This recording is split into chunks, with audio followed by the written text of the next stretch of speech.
بسم الله الرحمن الرحيم الحمد لله رب العالمين والصلاة والسلام على رسول الله وعلى آله وصحبه وسلم تسليما.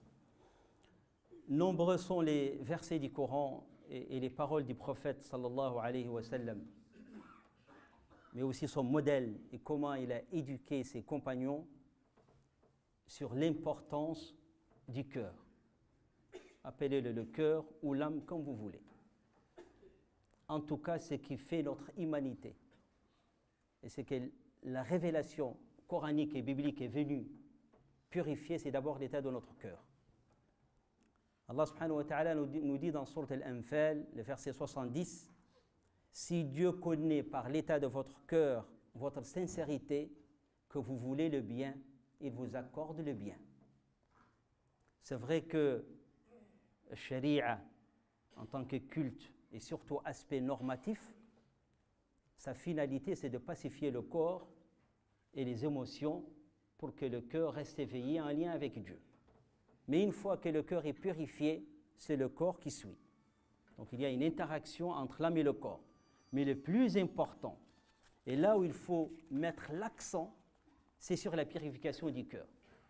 Comme nous dit l'imam Al-Ghazali, concernant les rites pourtant cultuels, qui sont l'aspect le plus important, quand tu fais tes ablutions, c'est bien de respecter les minimums rituels. Mais le plus important, c'est de faire les ablutions du cœur, c'est-à-dire de purifier de la haine, de la jalousie et de l'orgueil. Et quand tu portes un habit pudique, c'est un fard, c'est un rite fondamental, un habit pudique qui couvre le corps, il ne soit pas ostentatoire, il doit être discret. N'oublie pas l'habit du cœur, c'est-à-dire l'humilité. Donc les mystiques se sont toujours intéressés parce qu'ils ont compris l'esprit et la finalité du Coran. Un minimum de rites, le respect de l'essentiel des valeurs morales, un minimum de normes, et mettre l'accent sur l'état de notre cœur. Parce que même au temps du prophète, alayhi salatu wassalam, pour donner l'exemple, son oncle Al-Abbas, parce que les circonstances de la révélation de ces versets concernent son oncle Al-Abbas, une fois musulman, Allah subhanahu wa ta'ala lui a ouvert les portes de ses biens, mais ce qui nous intéresse, c'est que ce verset est une sagesse universelle. C'est une guidance universelle. Son oncle Al-Abbas à la Mecque, il était en apparence polythéiste, sur ordre du prophète alayhi salatu wassalam, pour des raisons politiques. Mais il était musulman. Le compagnon du prophète alayhi salatu wassalam, Ammar ibn Yasir, a insulté le prophète, et c'est un blasphème, sous la torture. Mais son cœur était plein d'amour du prophète alayhi salatu wassalam. Et le prophète de lui dire « In aadu fa'ud » s'il recommence à m'insulter. Parce que l'essentiel, c'est l'état du cœur. Et on trouve aujourd'hui la même chose. Des gens qui sont en quête de Dieu, qui sont peut-être choqués par la façon dont les institutions religieuses parlent de Dieu. Mais l'essentiel, le jour du jugement dernier, c'est d'abord leur sincérité dans cette quête de croire en Dieu. Donc la conformité à la charia en tant que rite et en tant que norme, elle est obligatoire, mais le plus important, c'est l'état du cœur. Certains coranistes nous disent que les rites cultuels et les normes forment à peu près 5% du Coran. Tous les restes parlent de Dieu et de l'état de l'âme avec Dieu.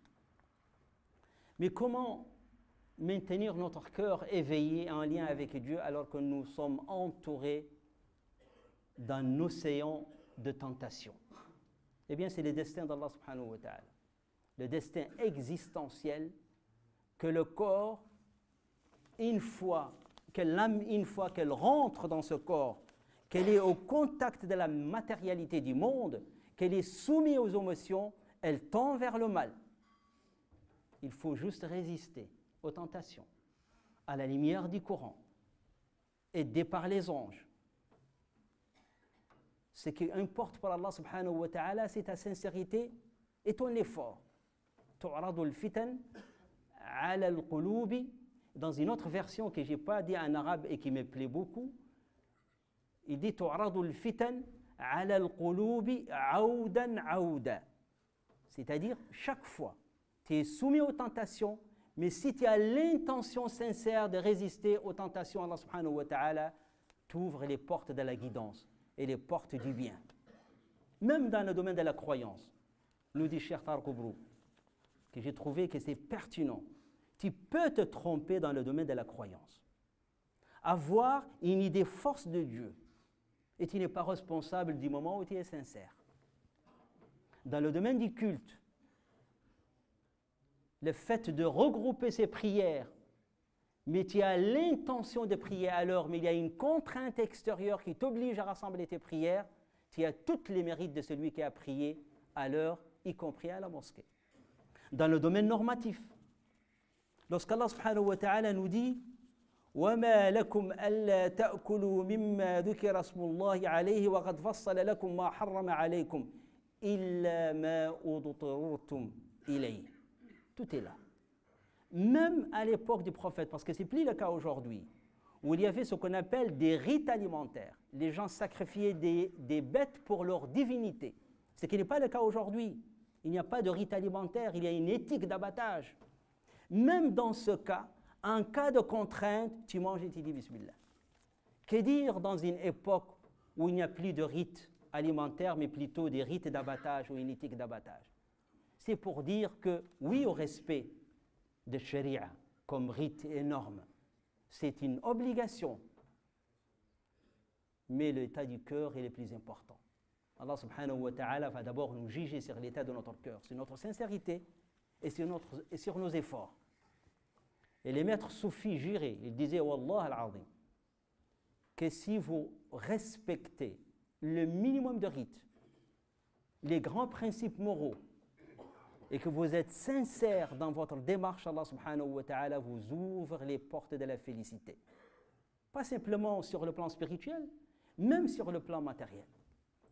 Tu maîtrises ton regard, Allah subhanahu wa ta'ala t'accorde la sérénité et t'accorde un regard lucide. Tu vois les choses telles qu'Allah subhanahu wa ta'ala les voit.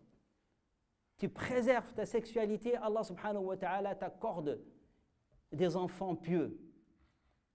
Comme nous dit Allah subhanahu wa ta'ala concernant Marie, ahsanat farjaha, elle a préservé son éthique, elle a préservé son corps par l'éthique et par la spiritualité. Et Allah subhanahu wa ta'ala lui a soufflé Jésus comme âme et comme corps. Joseph a préservé son cœur de la haine et de la vengeance vis-à-vis de ses frères. Et Allah subhanahu wa ta'ala a fait de lui un roi. Il avait les deux pouvoirs, et le pouvoir politique et le pouvoir spirituel. Les prophètes sont infaillibilisés par Dieu, mais si tu es sincère et tu fais l'effort, tu peux être aussi infaillibilisé par Allah subhanahu wa ta'ala. Il te protège. Donc ce qui importe, et c'est ça l'esprit de notre religion, ce n'est pas la quantité des pratiques, ce n'est pas l'apparence rituelle.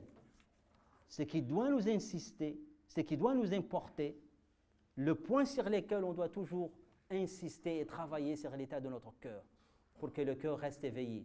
نسأل الله سبحانه وتعالى أن يحيي قلوبنا بذكره وأن يرزقنا الصدق والإخلاص في القول والعمل ونسأل الله سبحانه وتعالى أن يحيي قلوبنا به وأن يصرف قلوبنا إليه وحده لا شريك له وأن يجعل القرآن العظيم ربيع قلوبنا ونور أبصارنا وشلاء حزننا وذهاب همنا ونعوذ بالله من شرور أنفسنا ومن سيئات أعمالنا اللهم صرف قلوبنا إليك وحدك لا شريك لك ونسأل الله مقلب القلوب أن يثبت قلوبنا على دينه وعلى طاعته اللهم أعنا على طاعتك وذكرك وشكرك وحسن عبادتك ونسأل الله سبحانه وتعالى في هذا اليوم المبارك يوم تشهده الملائكة لا تجعل لنا فيه ذنبا إلا غفرت ولا هما إلا فرجت ولا ضالا إلا هديته ولا مريضا إلا شفيته ولا حاجة هي لك رضا ولنا فيها خير إلا يسرتها لنا يا رب العالمين اللهم اغفر لأمواتنا وأموات المسلمين واشف مرضانا ومرضى المسلمين وارفع البلاء عن هذه البشرية يا رب العالمين اللهم صل على سيدنا محمد وعلى آل سيدنا محمد كما صليت على سيدنا إبراهيم وعلى آل سيدنا إبراهيم وبارك على سيدنا محمد وعلى آل سيدنا محمد كما باركت على سيدنا إبراهيم وعلى آل سيدنا إبراهيم في العالمين إنك حميد مجيد. سبحانك اللهم وبحمدك نشهد أن لا إله إلا أنت نستغفرك ونتوب إليك وقوموا إلى صلاة.